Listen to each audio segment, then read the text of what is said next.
this weekend. Yeah. That was what we game, and we set The clock. That's what I thought. yeah. Okay, that's good. Okay, let's go! Saan siya pupunta? Ilakad. Yung asawa niya, mga anak ko, mag-iyo pa. Okay. Parang preparation.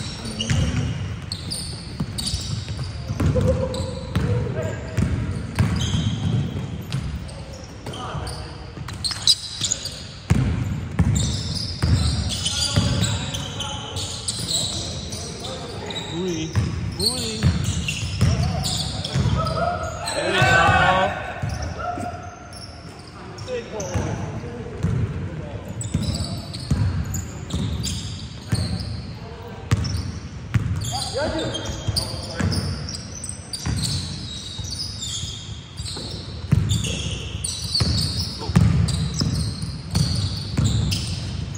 Nice. Ano break? Kuha motor mo. Ha? Kuha motor. Ewan, hindi ko pa alam kung ano. Ano ka Pero muna? ano na ako? Safety lessons ka muna. Oo, lessons na ako. Yun yung plano. Ano? Ingat lang, basta respeto mo lang yung daan, saka baby steps, kumbaga. Madaluin. Hindi, ayoko din. Hindi naman ako pa-cool kid. Why? Pero masarap magmotor. Oo, of course. Sa atin nga, lakas natin yung motor. Pagkano ka na, pre, rider sides na tayo. Mga day trip lang. Kaya, bibili ko muna yung pang daily commute ko. Kung ano ang mga parallel trip. Siguro CB500X. Maganda. Medyo okay siya kasi magaan. Yung dream ko talaga ay hindi naman dream, pero yung gusto ko talaga yung parang yung old school na scrambler. Yun yung Triumph. Yun yung mga gusto ko chill lang, parang ganun talaga. Nakita mo yung motor kong itim, di ba? Oo. Kala kong siguro papalitan ko yung gulong. Oo? Gawin kong medyo pang... After ubusin ko lang ang gulong nito. So pinangka-camping ko rin naman siya sa akin ng dirt road ko eh. Nag-Sydney kami by the way. No, Sydney kayo. Kaya pala wala ka dito. 1 week kami nag-ride. Tapos puro dirt trails yung mga nadaanan ko rin. Hindi kayo sa motorway dumaan?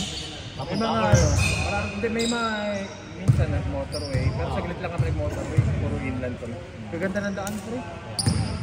1 week pa kayo eh. 1 week, so namin yung pwedeng daanan. Plano talaga 1 week. Pero ako rin noon sabi ko gusto ko kung ano yung motor ko ngayon, sabi ko gusto ko lang ng ganda motor sila. Pero natutuwa Habang tumagal. Nakakaano? Next week? Next week? You're the weekend. Take it easy. Habang, ano yung sarap? Iba, sobrang nice kasi. Parang... Sa office sila namin, kaya ako naiganyo talaga mag-motor. Marami nagmamotor sa amin.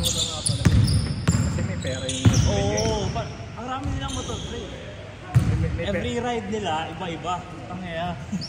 May pera yung industry nyo kaya may mga pera yung mga tao dun. Tapos, di din mga bata, kasi mga 30s, mga almost 40s. So ano na. So okay na, settled na family nila, settled may bahay na, kompleto na yung investment sila. So yun, mga hobbies na nila ang pinupunduhan nila. So, Bay, magpatalo ka uy! Trade na tayo sa team natin, no? Pero sa inyo din naman IT, di ba? Laki yung pera IT. Pero priorities pa. Pero di naman, pero consultancy parang MSP din sa inyo. Oo, manong service ko. Oo, MSP din sa inyo. So, swerte na rin ako sa industry ko ngayon.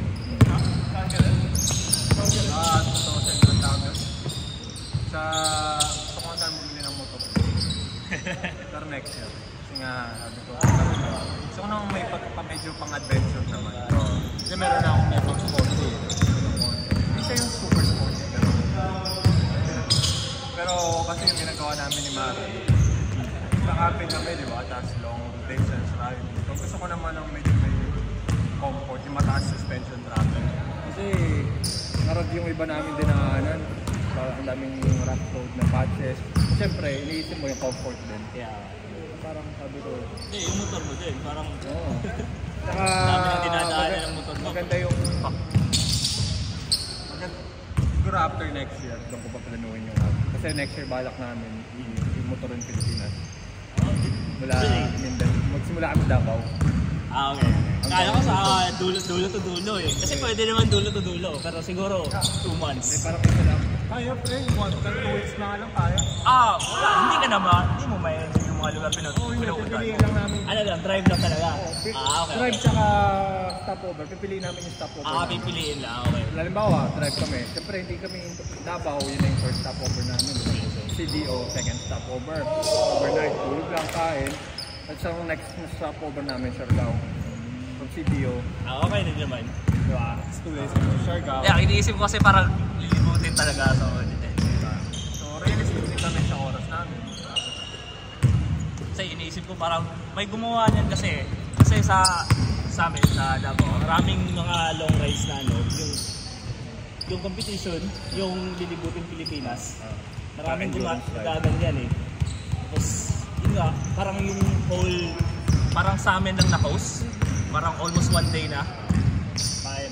Kasi nag-gauge namin yung kilometers, ang ride namin nung nag-ride kami pa Sydney, kada araw 400 km kami.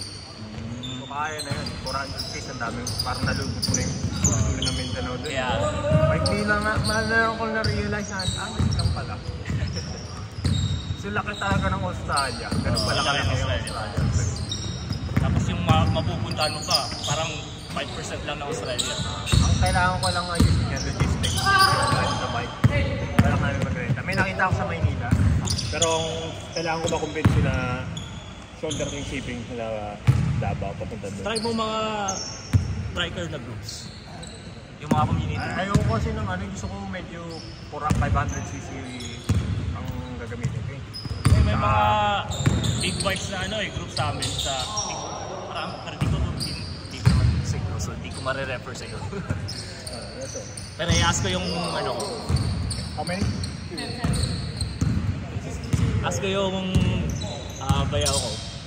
Kasi marami siyang kilala kasi mumotor din yun. Tapos mga kasabayan niya, mga pamilya Duterte. So, mga kanila doon, mga mayayaman na in-check.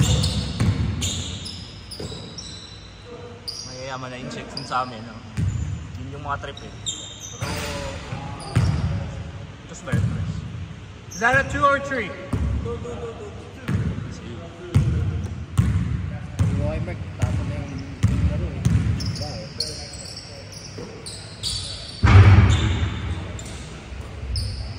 Sila ba panalo? Ano? Sila tayo. Sila Peter lang. Yung score Tayo tayo. Tayo sa kanila.